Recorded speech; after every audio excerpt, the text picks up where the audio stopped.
Today we're going behind the scenes again with Perla from Canada's Drag Race Season 5, and we're going to go really in-depth on the editing today, which is something I haven't done before on this channel. So, let's get started. Hello, my name is David Fulda, emphasis on the David Fulda. I'm a professional portrait and product photographer and CG artist based out of Toronto, Ontario. Now last week, we were on set with Perla, but we actually shot two looks. We shot the wig look, which is what last week's video was all about, but we also shot a second look, which is what we're going to be going through today.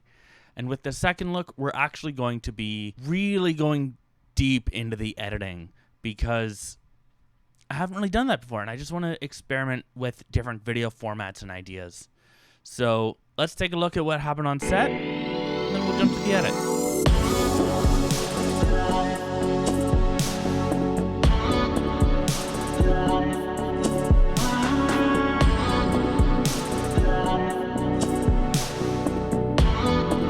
Okay, so we have Perla here being super stunning. We have a softbox pointing down and to the left. We also have the Broncolor Cirrus 800L pointing into the wall, just has some fill. And this is what it looks like.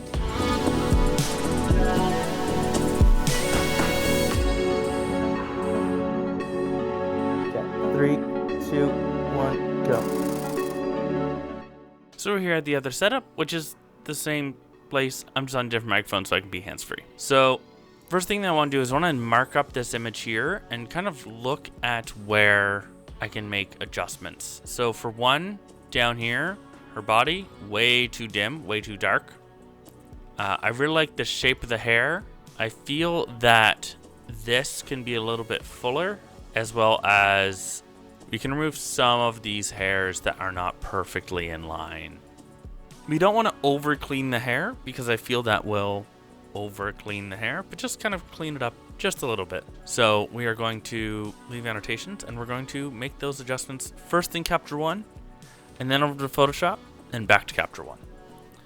So the first thing I'm going to do is the image itself feels a little bit underexposed. So we're going to up the exposure by, about 75% of a stop. We're going to up the shadows a bit as well. Just like that. And then we're going to bring the whites up just a little bit. And then the blacks down just a little bit.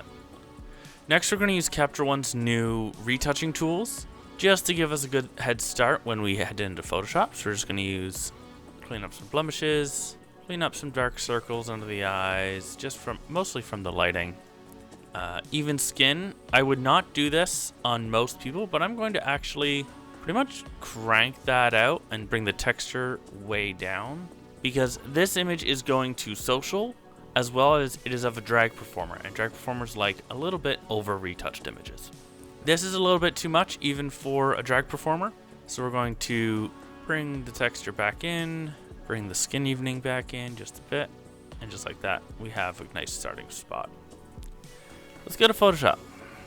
When I go to Photoshop, I like to use TIFF files, especially with MaxD5, which has 40 megapixels, because PSDs only have a 2 gigabyte file size limit, and my files often end up larger than that. And TIFFs have a 4 gigabyte file size limit, which is perfect. The first thing I do is I always duplicate my first layer. That way I always have a clean layer at the bottom.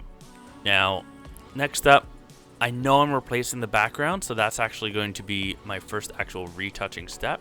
I'm just going to use the Photoshop Select Subject tool to give me a nice starting point. The first step that I want to do is I want to select our subject, which immediately does a really good job. Our hair does have a bit of a halo. So we're going to jump into Select and Mask and use the new Refine Hair tool. And we're going to shift the edge in. Let's go for just like 2 or 3%. And then just like that, it's a bit of a better selection. There's a couple of little areas that I want to clean up, like right here and down here. Now for the backdrop, I want to use a gradient. So just going to go to the gradient tool, and I want it to be not quite black, and then bring this to a nice light gray, middle light gray. There we go. And we go to our gradient tool, just like that, and we will, and we will make a new layer and just gradient out just like that. Now this feels a little bit bright to me. Add a curves, and we're just gonna darken that down just a little bit. There we go. So now we have a nice starting point before we actually get into retouching.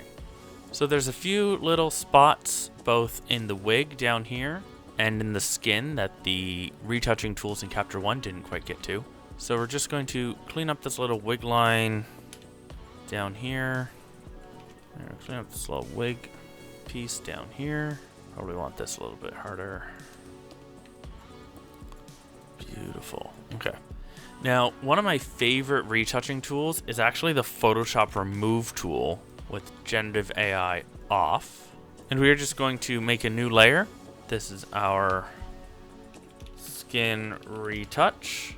And the reason why I like to use the Remove tool is that it keeps the skin texture, but it just kind of cleans up, especially wig lines, which is a very niche issue to have, I'm aware. But you never know when you're going to photograph someone with a wig. Just like that, our wig line is almost entirely gone with just really 2 clicks. We're also going to clean up, there's some eyebrow issues here. And we're going to come down here, and you can see there's just little hairs. We're just going to speed through this part. I don't do anything special with retouching skin. I mostly just use the Remove tool, find little bumps and marks that I don't like, and just click them away. So we're just going to speed through this. Okay, so we have the photo, just the first pass of our retouch here. So we can see here the before and after. You can see I've cleaned up some of the hair, cleaned up the mask a little bit, and also cleaned up a few things just around the skin. So next, I'm going to turn off the background. Control-Alt-Shift-E to make a new layer. Now the next stage of retouching for me is using Portrait Pro 21. Disclaimer, I did receive this for free when I was writing for f-stoppers, but it's a software that I really love to use. So as you can see here, it has detected Perla's face as female, which, I mean, come on. That is a woman. I'm just gonna tweak the facial features just a little bit. There we go. And now I find that Portrait Pro is way too strong by default. So I'm actually going to turn all of this off. I'm gonna start with face sculpt. The only thing I really use with face sculpt is elongating the neck a little bit of lens correct, and a little bit of head forward just to kind of bring in the chin a bit. And also I like to plump the lips, especially on drag performers who overdraw their lips anyways. And then let's get some hair volume in here, because that hair can be big. There we go. Skin smoothing is where you can get really screwed up and you have to be careful. So bring this slider all the way down, and then we're just going to go around the eyes a little bit. Imperfections, just a little bit here. Thin wrinkles. I really like the thin wrinkles setting because it just kind of fills in some of the shadows. Fine shadows is really good too. I don't really touch remove pores because that's how you get the doll-like look that I don't like. Remove shine. There's not a lot of shine here. Add just a little tiny bit of sharpening. Trim eyebrows doesn't really work too well on drag performers because the eyebrows aren't actually there. Around mouth, and then we move on. Skin lighting and coloring is my favorite tool in this software. So let me turn it on really strong just so we can see. I can actually move lighting around and relight her face however I want. Now that's obviously too strong, it doesn't match the rest of her body, but when we dial it in just right, it can really accentuate. Fixed lighting, I've never had that look good. It does not fix the lighting, it makes it look awful. Deepen the cheekbones a little bit, add a little bit of left shadow, a little bit of left kick just to brighten up the neck a little bit. Pout. No, sometimes that works. Now the eye, there's a couple of things that I like to do to the eye. I like to clean them up just by whitening and cleaning them. And I like to sharpen them because the eyes, I'm guilty of over sharpening my eyes, but I like how it looks. I'm sorry. And then we brighten the iris just a little bit. Mouth and nose don't really touch. Hair, I don't touch too much. Picture layers, tools, great. I'm actually gonna save this as a preset, because I probably want to use this for the other shoots as well. So we're going to return from plugin, and just like that. Now, because I did this on a transparent layer, you can see when I remeshed her face a little bit, we get a little bit of issues here. This is super easy to fix with just using the selection tool and then making a new mask. We have to ensure that the old one is off, and now we have fixed our issues. Normally I would go straight to dodging and burning this image, but I'm actually going to be doing something really interesting. But it's getting late, so I'm going to pick this up again tomorrow.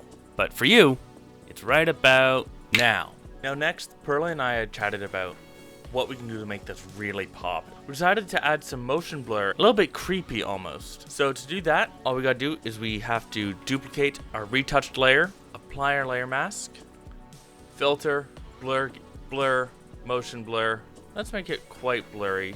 Let's go all the way up to 800-ish. That's too much, 780. There we go. This doesn't look quite right, so what we can do is we transform it.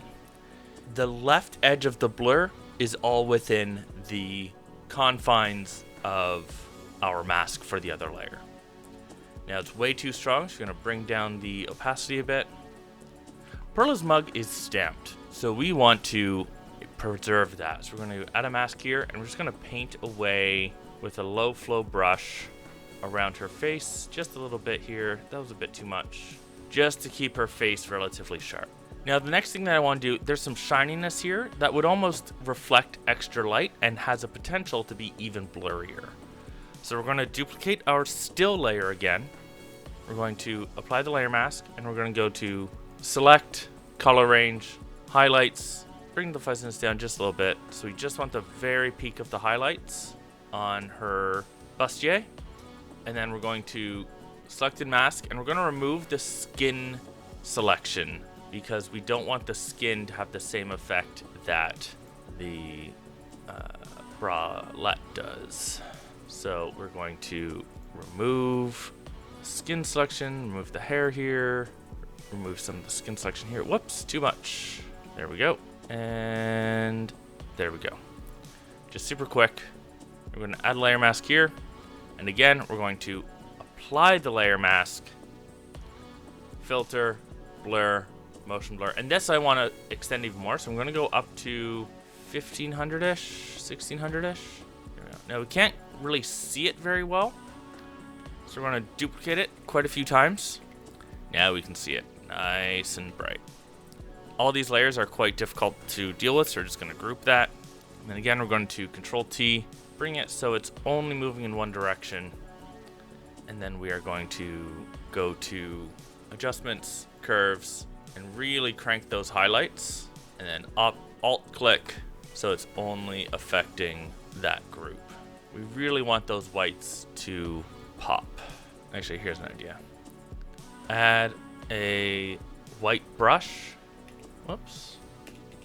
Add a white brush, and we're just gonna paint in some whites here. It's pretty subtle. You can see without the curves and with the curves, it is adding just a little bit of extra pop. I want to make this motion blur a little bit curved, so we're actually going to merge the group here, turn off the duplicate, then we're going to go Control F, because I always forget where this is, and we're going to warp it. Warp transform specifically. And now what we can do is we can pull this down, pull it around, add a little bit of a curve to the blur here, just like that. Now I just need to do some color toning, and we're pretty much there. And just like that, we have our photo. I've shown another photo from this shoot throughout the video, but if you want to see the other two, check out my Instagram, check out Perla's Instagram. That was so much fun. Thank you, Perla, for coming out and doing the shoot. Thank you, Riley, for assisting. And this second shoot, we didn't really have much of a plan. I knew the outfit, and then we just played. We just kind of looked around, we explored what could and couldn't work. I find play is so important in my work, because if you're not having fun, what's the point?